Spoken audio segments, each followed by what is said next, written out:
O que é identidade verbal? Seja muito bem-vindo a mais um Tudo que você sempre quis saber sobre marcas, mas tinha vergonha de perguntar.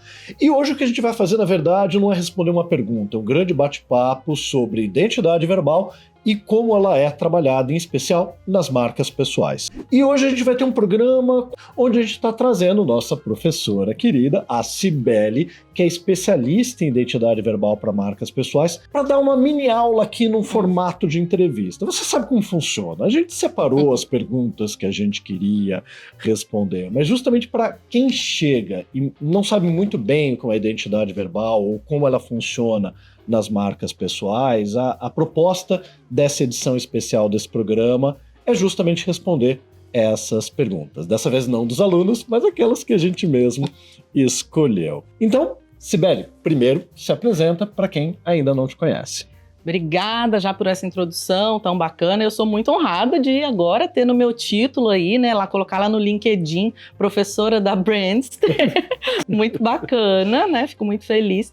E eu sou hoje, né, me intitulo estrategista de branding verbal. Se você quiser, a gente explica, a gente fala também. Diferença de branding verbal, identidade verbal, por que a gente... Deixa como um gatilho para um outro programa, porque daí a pessoa vai procurar os outros vídeos. Legal, tá bom. Então não vou explicar isso agora não. Deixa eu falar um pouquinho de mim, né? Meu nome é Cibele, eu sou jornalista de formação, tenho uma carreira aí de mais de 20 anos na área de comunicação, estudei, fiz mestrado em comunicação lá na Federal da Bahia, né? Sou aqui do interior de São Paulo, mas hoje moro na Bahia, enfim. Com letras, com palavras, eu tô envolvida aí desde cedo e, enfim, várias coisas eu já fiz na minha vida. Hoje, depois que eu descobri o branding, inclusive muito por tua culpa também, né? Muito por culpa da Brandster. Desculpa. Não tem problema não tem problema. Eu fui fisgada aí por esse bichinho do branding e, na verdade, é muito por sua culpa eu ter ficado, porque eu descobri o branding no marketing, né? E como eu tava lá não muito confortável, né? Quando eu fiz o meu MBA em marketing e lá eu ouvi essa palavra branding, falei, o que é isso, né? Deixa eu estudar mais um pouco, deixa eu entender mais. E olhando para a minha história, aí já entra até minha marca pessoal nisso aí, né? Depois a gente vai entender melhor. Olhando para a minha história, eu falei, gente, eu posso fazer isso do meu jeito, né? Trabalhar com palavras, me especializar em palavras. Então é por isso que hoje eu sou estrategista de branding verbal. Branding verbal, só para dar um spoiler, né? É o processo para a gente encontrar a identidade verbal de marcas corporativas ou de marcas pessoais, que hoje é basicamente 80%, 90% dos trabalhos que eu recebo, das marcas que chegam até mim. E nessa época que você estava na pós, você estava trabalhando em uma agência, você já trabalhava sozinha? Qual que era esse momento que o branding apareceu para você? Eu entrei na pós porque eu tinha uma empresa. Eu tinha uma franquia de revistas. Eu tinha duas revistas segmentadas, né? Então eu era diretora de... Uma revista era Mais Saúde e a outra Decorarque, que são revistas, uma na área de decoração e arquitetura e a outra de saúde. Meu primeiro empreendimento, vamos dizer assim, minha primeira aventura empreendedora, eu achei que sabendo escrever, então eu seria ótima gestora aí de uma empresa de comunicação. Eu fui entender que não era bem isso. Eu precisava entender de outras coisas, de liderança, de gestão, de vendas e de marketing. Aí eu falei, deixa eu voltar aqui para a sala de aula e fui estudar, né? Fui estudar marketing. Na época era presencial, 2019. Lá em Vitória da Conquista. Em Salvador, eu viajava. Ok. Eu já estava em Vitória da Conquista, mas eu viajava para toda semana praticamente. Não, minto. De 15 em 15 dias, tinha uma imersão praticamente para ter as aulas em Salvador. E foi assim o ano de 2019 inteiro, e eu lembro que uma matéria me chamou muita atenção, de uma professora do Rio de Janeiro, inclusive, que ela trouxe esse conceito de gestão de marca, gestão de produto, e introduziu essa temática para mim. Eu me apaixonei de cara. Aí a gente já sabe o contexto todo, início de 2020 veio a pandemia, eu acabei encerrando. Eu já tinha decidido encerrar as revistas, porque eu já tinha... Minha cabeça já tinha mudado desde que eu entendi isso e que eu poderia trabalhar com isso. Então eu falei, ao invés de eu usar esse conhecimento no meu negócio atual, eu já estava migrando, né, mudando minha carreira para ser uma estrategista, uma consultora, hoje mentora também nessa área. Então foi ali que teve essa mudança aí na minha vida, na minha carreira. Então vamos começar explicando o que é identidade verbal. E eu vou começar com uma provocação, porque eu sei que boa parte das pessoas que acompanham a gente, principalmente no YouTube, nas outras redes também, são profissionais que vêm da área de identidade visual. E quando a gente fala da identidade visual, até mesmo os clientes, né, as pessoas um pouco já sabem, puxa, tem o logo, tem as cores, tem a tipografia, às vezes tem uma textura, tem uma série de componentes que fazem parte daquilo que é um sistema. E no caso da identidade verbal, o que ela é e quais são esses componentes que compõem um sistema de identidade verbal? Ficou repetitivo, mas é isso, né? Bom, assim como você disse que identidade verbal tem um sistema, né? Tem as cores, tem a paleta, tem o logo. A identidade verbal também tem esse sistema, só que no sistema os componentes são palavras. Então, com palavras, a gente cria slogan, nome de produto, nome de metodologia, no caso de marcas pessoais, nome de serviços, nome de live, né? Hoje em dia no Instagram você põe o nome de uma live e tal. Tagline, o que é tagline? Manifesto.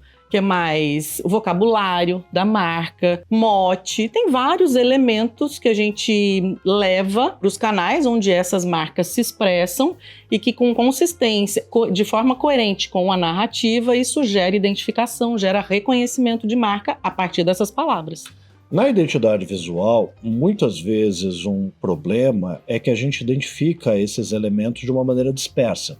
Claro, vão ter aplicações de marca, já projeta a fachada, o folder, o catálogo, coisa que na verdade pouca gente faz hoje em formato impresso, porque vai tudo pro digital. Mas aí eu tenho uma dúvida, porque na tua fala eu percebo o seguinte, não é só o vocabulário de palavras, você vai para composição. Então na entrega do teu serviço, você leva esse sistema já para a produção de alguns conteúdos. E aí no meio disso, como é que fica o tom, a voz? Como isso é definido dentro desse sistema? Porque na identidade visual, no máximo, a gente leva para padrões de diagramação, como usa aqueles componentes nas aplicações. Seria esse meio termo, mas pelo jeito é algo que faz parte, o começo, meio e fim desse processo. Faz parte. Na verdade, tudo isso que eu te falei é o fim. Tá. Para a gente chegar em tudo isso, a gente precisa de algumas etapas anteriores. Eu considero um trabalho bem profundo, sabe? Eu acho que identidade verbal, trabalhar a identidade verbal de uma marca, principalmente de marcas pessoais, trazer à tona vivências, narrativa de vida, narrativa profissional, quem essa pessoa é, o que ela faz, os porquês dela.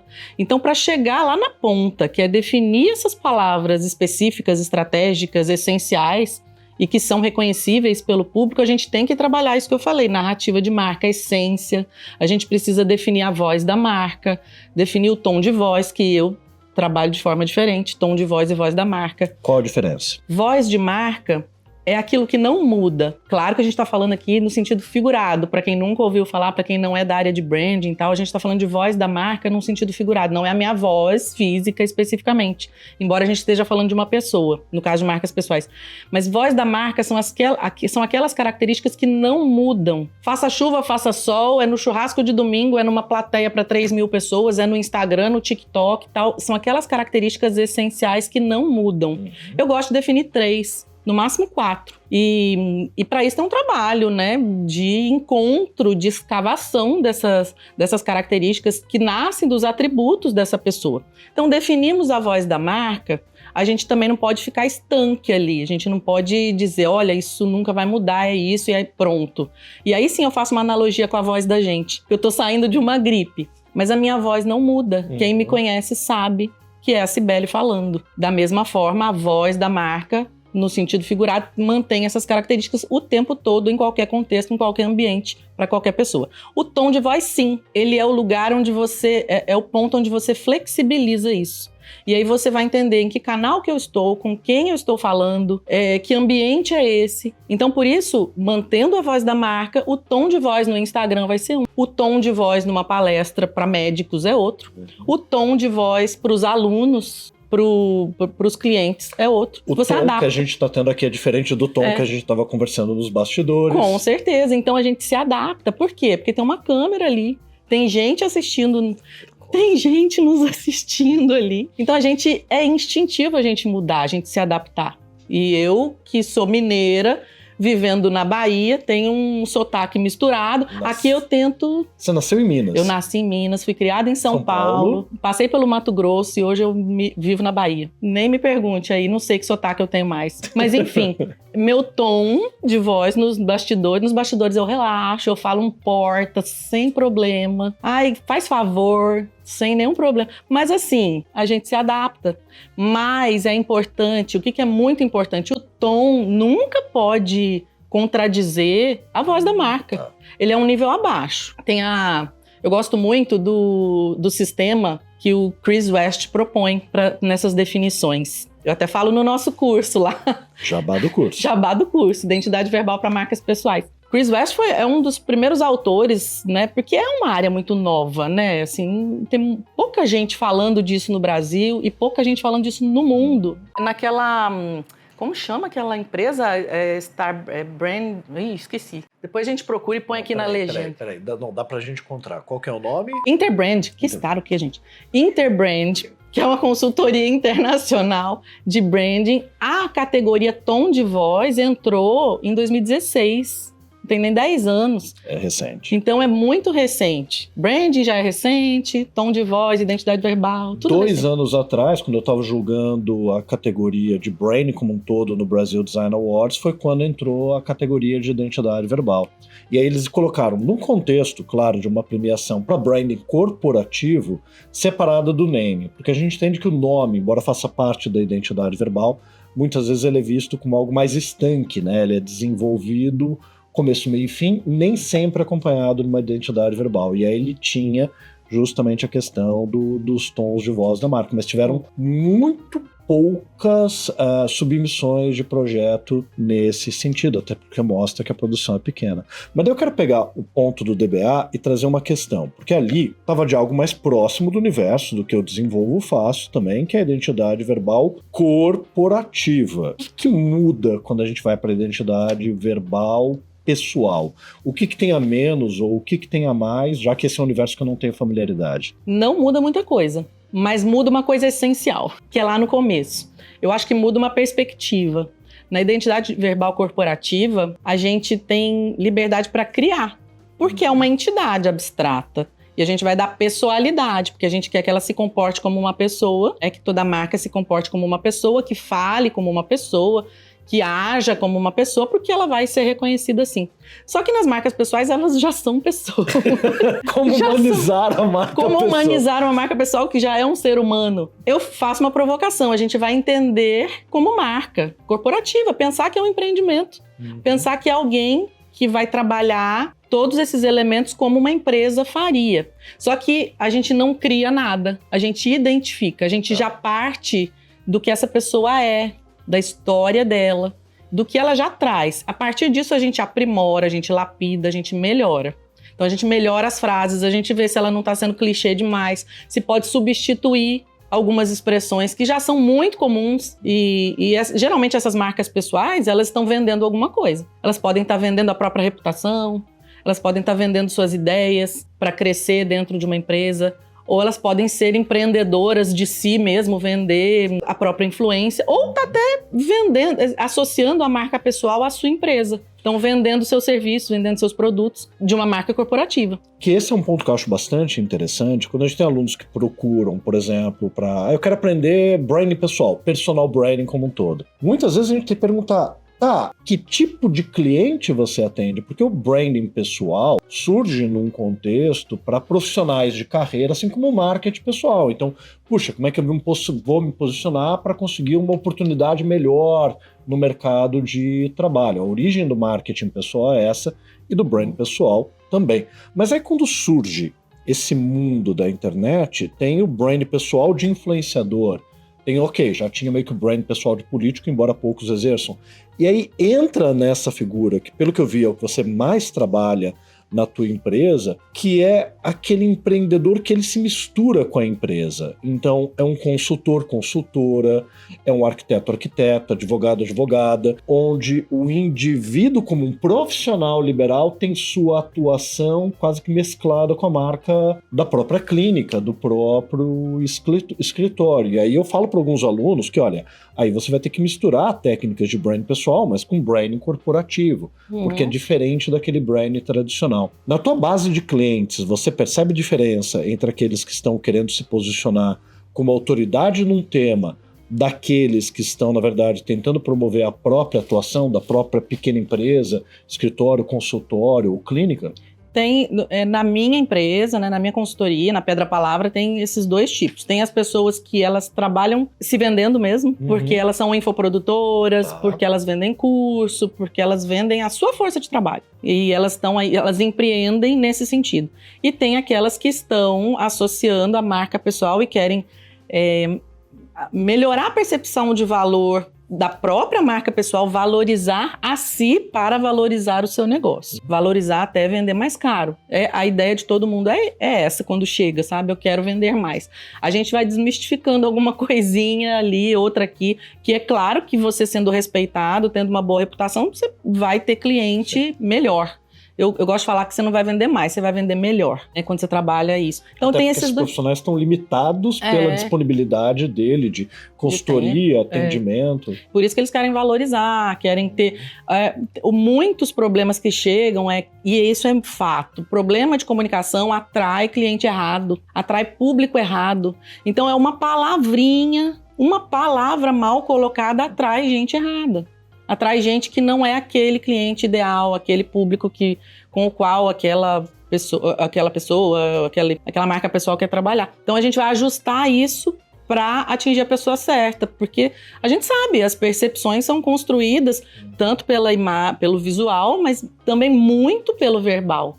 O verbal direciona de forma quase que unilateral o entendimento. A imagem deixa mais amplo, vamos dizer assim, né? E no Brain a gente fala muito de construção de reputação, mas uma coisa que as pessoas às vezes esquecem é justamente isso. A reputação tem que ser com o indivíduo certo, porque se você, vende, atinge um perfil de público, constrói uma reputação positiva com um perfil de público errado, ou porque é um perfil que vai te dar muito mais trabalho, ou menos rentabilidade, ou mais dor de cabeça, esse é o perfil que te indica para pessoas iguais a ele. E você vai sendo meio que enterrado na demanda de um perfil de cliente que ele é Estava errado desde o princípio, chegou errado. Tem vários casos assim, sabe? Teve uma cliente minha que o marido e a esposa, eles, aqui de São Paulo inclusive, eles resolveram trabalhar juntos e trabalham a própria imagem pessoal. Ela é muito influente, ela tem muito seguidor no Instagram e queria usar essa própria influência dela e criaram um produto que ligado à marca pessoal dos dois, que era um retiro para casais, retiro de emocional, para fazer com que casais que estão juntos vivam melhor. Ele é da área de hotelaria e ela da área de constelação familiar. A ideia era promover experiências gastronômicas, de hospedagem e tal, num lugar. Então é um retiro físico, final de semana. E ela trabalhar a parte emocional, essa parte educativa, enfim. Só que eles tinham um probleminha. Eles falavam de se conectar. Traíam casais em crise. Eles traziam casais muito em crise, casais à beira da separação, ou casais que é a última alternativa, sabe? Esse aqui é a última tentativa de ficar junto. E não é isso que eles queriam. Eles também queriam casais jovens, casais que estão há pouco tempo, casais que estão preocupados com o bem-estar, com a saúde do relacionamento. O que a gente fez? A gente só pôs um antes, reconectar, porque já existiu uma conexão, já se encontraram, já se apaixonaram e estão vivendo alguma questão que nesse momento eles precisam reacender estas chamas. Como uma coisa positiva e não como realmente você colocou o último recurso, porque daí, se aquilo dá errado, a responsabilidade é muito grande. Muito grande. Não é um recurso para tentar reconectar, é a última alternativa de salvar um casamento. E isso é difícil demais, e ainda mais porque na questão da hotelaria, era uma experiência de luxo, uma experiência altamente luxuosa. Entrou muito, eles tinham uma pessoa trabalhando identidade visual, que aí a identidade verbal entrou muito casadinha, se complementando muito ali com a questão visual. Porque eles, até na foto da comida que eles iam postar para fazer a divulgação, o folder e tal, né, as redes sociais, tudo isso entrou muito, e as imagens, ou os próprios casais que eles queriam que estivessem ali. Então, entra como uma coisa positiva, é algo saudável e viver uma experiência juntos. E nesse projeto, já que você viu essa inclusão do visual, aí é uma curiosidade, como é que foi esse alinhamento do visual com o verbal? O trabalho visual veio antes, ou o seu veio primeiro? O designer tinha, de alguma forma, generosidade para conseguir acomodar também esse alinhamento? Porque às vezes tem uma questão de vaidade, a gente sabe no meio disso. Tem. Geralmente, como as pessoas já associam branding com identidade visual, Quando chegam para mim, já chegam com problema de comunicação. E aí é para ajustar mesmo, como eu falei, ajustar, trocar palavras, buscar diferenciação a partir das palavras. Mas nesse caso especificamente, ela tinha uma identidade visual pessoal dela, ele não.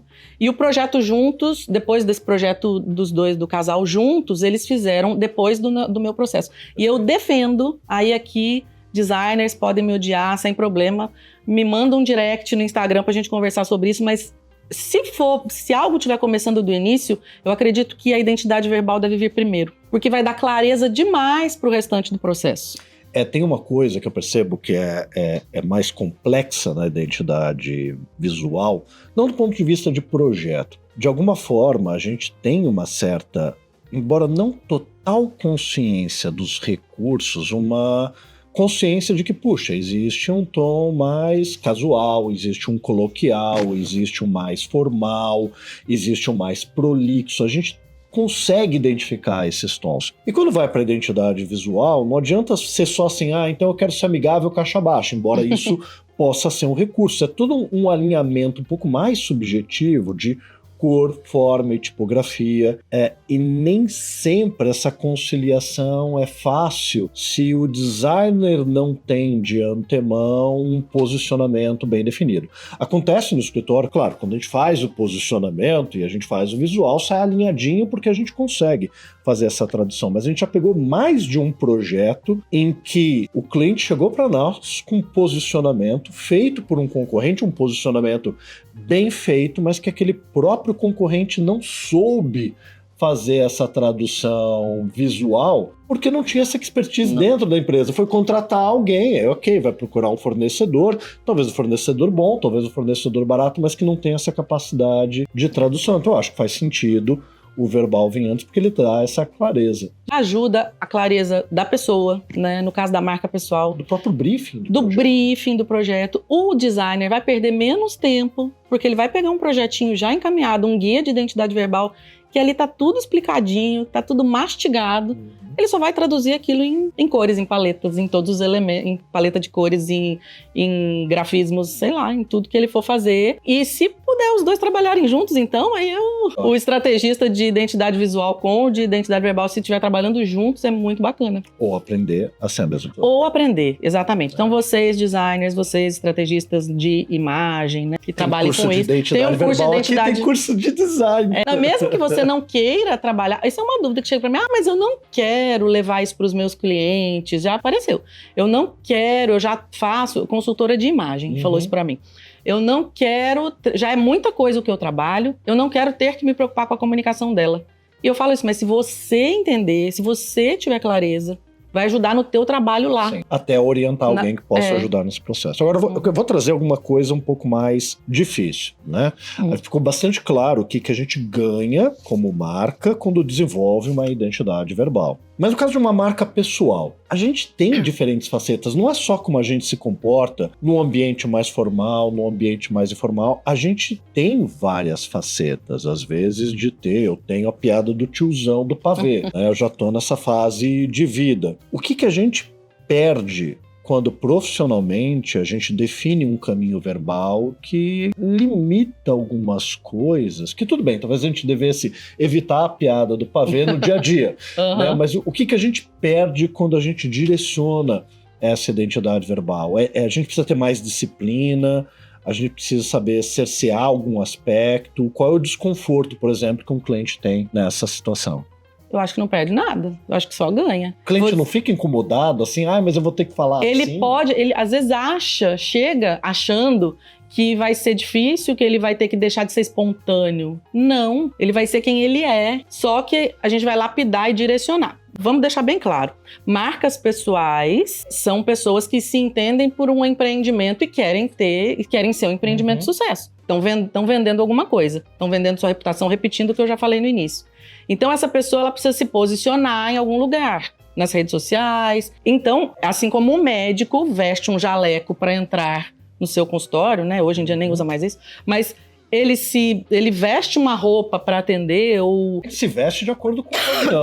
Isso é uma questão. Tudo bem, você pode ser um médico que optou por chegar numa reunião mais informal. Eu acho que o exemplo do médico não é o ideal, realmente, porque hoje é uma profissão que já acomodou mais a falta do jaleco. Mas vamos pegar advogado. Uhum. Eu já fui em reunião com advogado que ele estava vestido como eu, jeans, tênis e camisa social, ok? Estava bem vestido. Sendo que antes, como não estaria de terno? Me perdi na questão.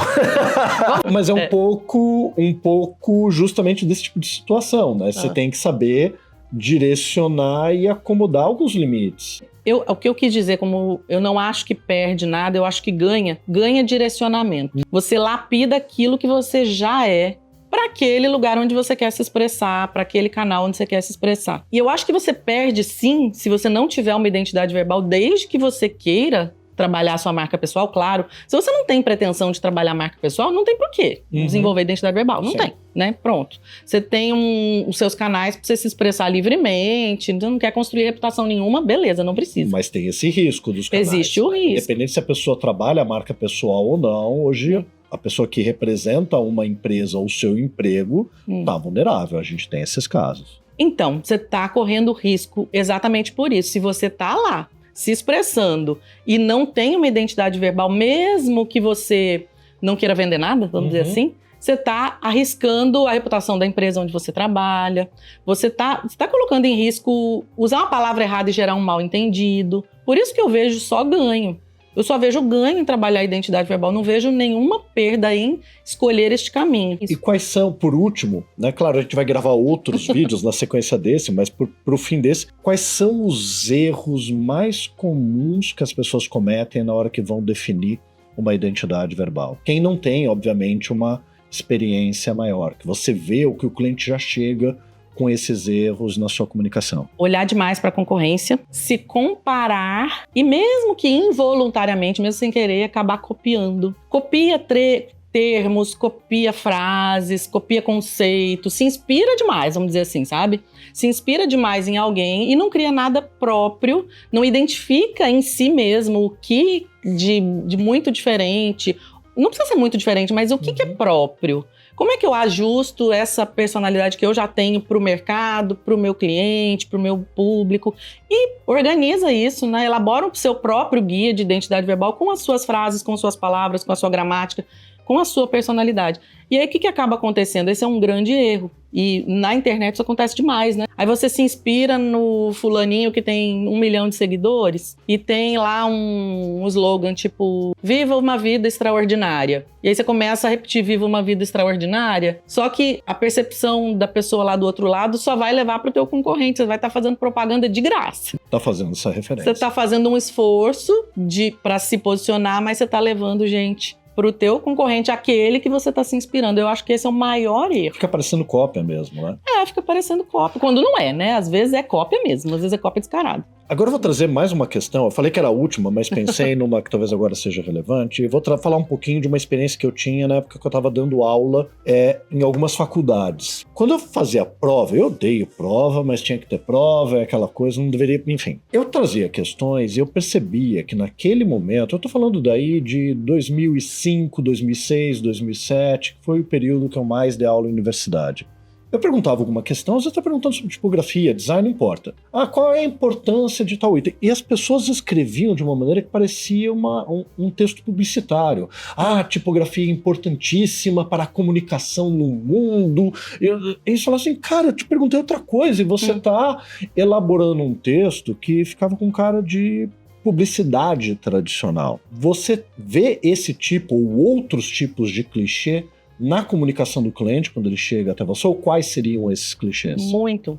Eu não sei nem se isso é um clichê, eu acho que é culpa aí do nosso sistema educacional, que a gente aprendeu a escrever de um jeito, a gente aprendeu que fazer redação, narração, dissertação. A gente nem aprende narração mais, é só dissertação porque é pro vestibular. Hoje em dia não aprende narração mais? Eu não aprendi, eu fui aprender narração numa aula extra do cursinho para quem estava interessado. Bom, eu aprendi, né? Então, mas enfim. Mas assim, a escola nos conforma, né? Nos coloca nessas forminhas desde o básico. Então você aprende que é introdução, desenvolvimento, conclusão e tem que escrever assim, com a norma culta, seguindo a gramática perfeitinha. Aí você vai para a faculdade, toda faculdade também tem seu código lá. Eu fiz jornalismo e eu sempre fui uma pessoa muito criativa na escrita. Eu escrevo desde os 7 anos. Eu escrevi meu primeiro pagamento por algo que eu escrevi. Eu tinha 7 anos, foi quando eu ganhei um concursinho lá, que eu resolvi fazer uma poesia super doida lá, né, com 7 anos. E as professoras acharam aquilo máximo, super criativo, e ganhei um vestidinho. Hoje, quando eu fui lembrar disso, eu falei, foi meu primeiro pagamento. Só que quando eu cheguei na faculdade de jornalismo, eu fui ter contato lá com a pirâmide invertida,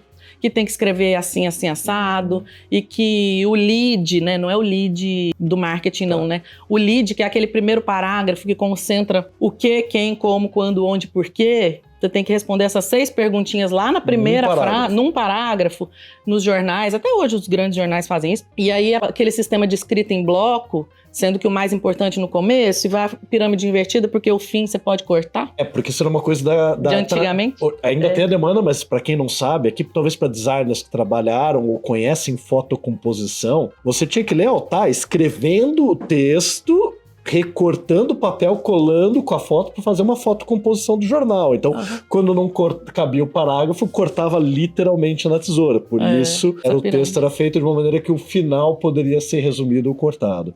E mesmo quando não... Para caber. Mesmo quando isso mudou com a internet, ficou evidente que as pessoas não chegavam até o fim do texto. Elas começam a ler. Então, o mais importante tem que estar ali. E elas vão ler até onde está interessante, depois elas não leem mais, elas abandonam. Isso me colocou dentro de um lugar de escrever como todo mundo. Inclusive, eu ouvia dos editores, eu trabalhei na Folha de São Paulo, não podia ter pessoalidade nenhuma no meu texto. Assim, vez ou outra que o meu nome aparecia, mas o ideal é que ninguém perceba quem escreveu. Neutralidade. É a neutralidade, a suposta imparcialidade. Agora, se você for estudar arquitetura, você fez arquitetura, né? Fiz arquitetura. Se você for estudar direito, todas as profissões têm suas regrinhas de escrita. Então, a gente não sabe, as pessoas simplesmente não sabem como fazer. E aí você chega nesse universo do empreendedorismo, das empresas, das marcas, falam, você tem que ser espontâneo, você tem que ser você mesmo. Só que você não sabe mais. Não sabe mais. Eu falo assim, você tem que resgatar a tua criancinha. Como você gostaria de escrever? Para começar, pensa que o teu texto não é uma redação de escola, não é redação de escola, é uma comunicação com o teu público que, por acaso, pode estar escrito numa legenda do Instagram. Mas você tem que escrever como se você estivesse falando com ela. Então, eu sempre oriento até meus clientes, depois que a gente chega lá no final do processo, que a gente define tom de voz, as aplicações, né? Tem as aplicações também, igual. Então, como que eu vou aplicar isso no Instagram? Aí eu dou certo e errado. Aí o certo, eu falo para a pessoa, escreva, e agora lê em voz alta. Agora, lê para alguém, até você se acostumar. E aí você vai entender que é esse o teu jeito de falar. E esse teu jeito de falar, inclusive com as pausas, e aí você acrescenta outros elementos, né, que você pode subverter aí. Tem inclusive uma cliente minha que chama Carolina com K, e a gente fez a brincadeira de que tudo que é C, tudo que é com letra C, ela vai pôr com K. Quebra a regra gramatical. Para quebrar essa regra, né? Para se marcar um estilo de escrita bacana. Então isso as pessoas reconhecem, né? É isso que gera essa diferenciação. Enfim, só para resumir, voltando para a pergunta inicial, eu nem vejo como um clichê, eu vejo que as pessoas perderam a espontaneidade ao escrever porque elas aprenderam desse jeito. E agora é mais difícil voltar lá atrás, né? Perfeito. Bom, esse foi um primeiro episódio aqui que a gente gravou com a Cibele, justamente para trazer essas primeiras provocações e conhecimentos da área de identidade verbal. E se gostou, se tem uma pergunta, coloca nos comentários qual que é a tua pergunta, qual que é a tua dúvida, o que não ficou claro nessa conversa, para que na próxima vinda dela a gente possa gravar, então, aqui as respostas diretamente para você e para quem acompanha aqui. Então esse foi mais um Tudo que você sempre quis saber sobre marcas, mas tinha vergonha de perguntar.